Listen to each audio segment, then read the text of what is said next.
Stop using peace as your only indicator of alignment. What's up? It's your girl Jada, and welcome to Gracefully Jada, where proximity is a privilege and your behavior decides if you have privileges or not.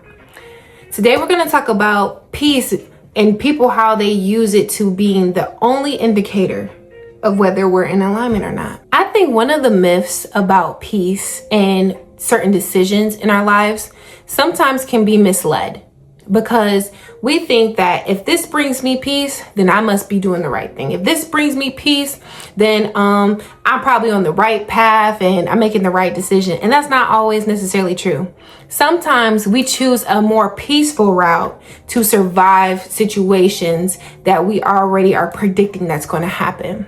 So peace is kind of manufactured by how we perform in certain environments. So today we're going to go over 4 points to make sure that you're checking yourself. Am I really in a peaceful place, and is this the right decision, or am I trying to survive and convince myself that I'm okay and this is my peace and this is what I choose, but truly your choices might be being manipulated from past issues or trauma or avoiding certain situations or disappointing people, and it's a real thing. So here's some tips for you to identify that. Point number 1, peace and relief are not the same thing. Some of our behaviors can be influenced when it comes to making sure that we are not entering in dynamics that can provide conflict or uncomfortable conversations. Sometimes the way we pursue peace is more so of a survival tactic, right? Relief can come from avoidance, and sometimes that's mirrored as peace. But really, we're just looking for a way to operate in dynamics that we already kind of know the truth in. Sometimes choosing comfort feels peaceful because it removes pressure. And so an example is like staying in familiar environments that can feel peaceful because it's predictable, even though it's unhealthy. And so if you guys ever see me looking down, I just have some notes here that I want to make sure that I get to you when concerning these 4 main points. Point number 2. The right decision can feel very uncomfortable. When we're talking about some of the family dynamics that we have been raised in, and we're finally old enough to not only make the decisions that we need to make for our life, but recognize how it's altered everyone else's life in our family, or at least close proximity. Rebelling against that, and changing the narrative and refusing to operate in that way can sometimes cause a lot of emotions that we are not ready to handle. Especially when we think about childhood. How did we handle situations that we could not influence, right? But now that we can influence it, do we go back to comfortable tactics that allow us to survive and avoid uncomfortable emotion? Growth can also oftentimes feel disruptive. It also puts you in a place of not operating in certain dynamics that you used to operate in, and that promotes grief. Even obedience to the call on your life, or if you're more religious, what you feel like God is calling you to do, or even what you want for your own future, can feel very scary, especially if you're trying to accomplish something that nobody ever has. And so it's almost unfamiliar, and it's kind of hard to explain to people who don't have the vision that you have. So boundaries is super important when you are talking about pursuing a different route that is not necessarily so peaceful. And in a sense, you're kind of introducing a different version of yourself to other people that they've never experienced before. And yes, that's going to have some pushback, because now they have to adjust to a different dynamic that they might not benefit from like they used to. So examples for me that I can kind of give you off of the top of my head is leaving a job that people would love to be at, or you make a lot of money but you're not mentally happy. You could be leaving certain family dynamics, not choosing to go to certain family gatherings. You could be leaving a church. You could be leaving a school. You could be moving out of the house and out of the state and out of the country. And people will look at you like, why are you doing this? Why would you want to leave all of this although this is what they have settled for in their lives, and sometimes project on you why you should settle for it too. So walking even away from some of the wrong relationships that we pursued while we weren't healthy. People will be like, you can't leave this person. You've been with them for 2 years. You can't stop being friends with that person. You've known them since kindergarten. Just because it's been a timeline does not dictate that I have loyalty to a dynamic that no longer serves me. And I can't speak for everybody's culture, but specifically in my culture, African American, we have a tendency, from what I've seen, because I don't want to project on everybody's experience, but to stick out insufferable relationships just because of longevity or a commitment we made at a time that we weren't as healthy as we could be, right? And so that also promotes a different dynamic of worshiping image, worshiping other people's mental health and dynamics and what they think, and maybe even ego or pride that we are nursing because we don't want to be seen failing or things not working the way we planned for them to be or wanted to be. And then that's a whole nother layer we have to kind of get under of, why am I pursuing certain things? Is it because it makes me look good in these people's eyes? Is it because it makes me feel more important and like I matter and that I am actually valuable? And if that's the case, then I'm pursuing these relationships and I'm pursuing these images of who I want to be and promoting this and performing because of people's expectations or because of my family who made me feel a certain way when I was younger. And now I'm going to earn or become or perform to get the love that I've always deserved, but without condition, without having to be in a certain place, without having to step in these certain roles to get it. Which also brings us to self-deprecating behaviors, right? Sometimes we forfeit alignment just for a peaceful environment because we're afraid that if we rock the boat, if we step off the boat, if we decide to go a different way, that the dynamics that we have will no longer be we won't have access to them anymore, right? And if that's the case, then the relationship was conditional. And if it's conditional, I would argue that it was only going to be a matter of time before you stepped out of place and, things would have fell apart no matter what. And that right there is an environment and a recipe for mental health to be really detrimental. Why? Because I'm becoming this person that I don't want to be. I'm performing in a way that I don't want to perform just to keep dynamics and people happy and to not burn bridges. And you're living for other people while you're warring with yourself about the things that you want, and you wonder why you're depressed. You wonder why you have anxiety. You wonder why, I can't get out of bed, or I'm a functional person with depression.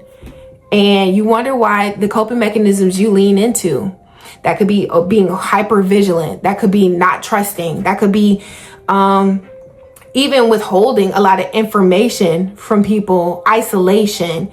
It could be extreme behaviors like pursuing things that are more dangerous. And although we don't think they're dangerous at that time, it's really out of character because we go from 0 to 100, right? It could be spazzing out. It could be anger. It could be drinking. It could be smoking. It could be entertaining the wrong relationships and just irritated all the time. But the thing is, you have to ask yourself, have I been living for myself? Have I been doing the things that I want to do without considering how it affects or it looks to other people? And if I have not, then you could be pursuing peace instead of alignment. And we have to work on that because what we don't transform transfers. And what are we transferring to our generation that's coming behind us? But more importantly, what was transferred to us that is not our duty to carry on anymore? Point number 3, fear, guilt, and grief can exist alongside alignment. I know that's pretty heavy. Fear, guilt, and grief can and will exist along alignment. At the end of the day, what you're called to do, what you need to do for your life, for your happiness is going to be different than anybody else's. You have to be okay with that. You're going to have to grieve the dynamics that you had access to when you were playing along and you were playing nice and you were doing what everybody wanted. You have to challenge the fear that you have, behavior restricting fears that you have of stepping out of place and being in a dynamic with people who no longer understand or see you or validate you. Sometimes we are addicted to validation. We're addicted to reassurance. We're addicted to people confirming and giving us permission to live our lives. And that's not the way you're supposed to be living. Because at the end of the day, what if they don't agree with your vision? Are you going to not do it? What if they are projecting from their traumas and their experiences and their close relationships, and it is disrespectful to your existence and your own personal life experience to go off of somebody who has lived a certain way, experienced things a certain way, and it looks different for them? And to an extent, it's almost kind of like pointless and more harmful to expect people who have never been called to do the things that you've done or be who you're desiring to be in your heart to understand and validate the things you have to do to get there. Some of the things that we are called to do and to become and want to do requires us to forfeit the old lifestyle, decisions, and survival behaviors that have gotten us here. And we will have a video on that one because that one is a whole thing in itself, right? But I do want to confirm and validate some things for you, although you don't need it, just to encourage you more so you can feel sad and still be in alignment. You can feel grief and still be in alignment.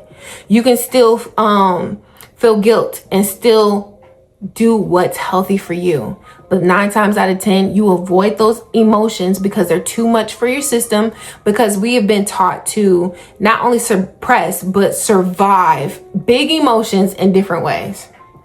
And so that looks like kind of, like I said, isolation. It looks like depression. It looks like sleeping for long periods of time. It looks like not wanting to go to social places. It looks like only staying at social places so you're overstimulated so you don't have to feel what you feel when you're alone in the quiet. It looks like jumping from relationship to relationship. It looks like cutting off everybody in the relationship. It looks so different for everybody. And I think it's so important for you to have not only a mental health therapist, but people who are safe places, who are able to, and I say therapists because they're clinically trained to not project their experience on you, and to identify what's them, what's you, what's your systems, what's going on, and not be biased. You know, sometimes we be like, I talk to my friends, they're biased, they love you. They love you. Although they might be blunt and straightforward, the way they live their life and the way they've internalized their own experience is always going to be different. And it's always going to provide an experience or more so a perspective that might not be the healthiest for you. It is at least to the extent of somebody who is not engulfed in your world environment and trauma, right? So I think it's very important for you to have allies outside of your world, people who have no emotional connection to you, to tell you what they see and to tell you what they know and the patterns that keep reoccurring. Okay, so we got point number 4. Alignment often looks like clarity, conviction, and consistency. Instead of asking, do I feel peace in the situation? You need to ask yourself, am I clear?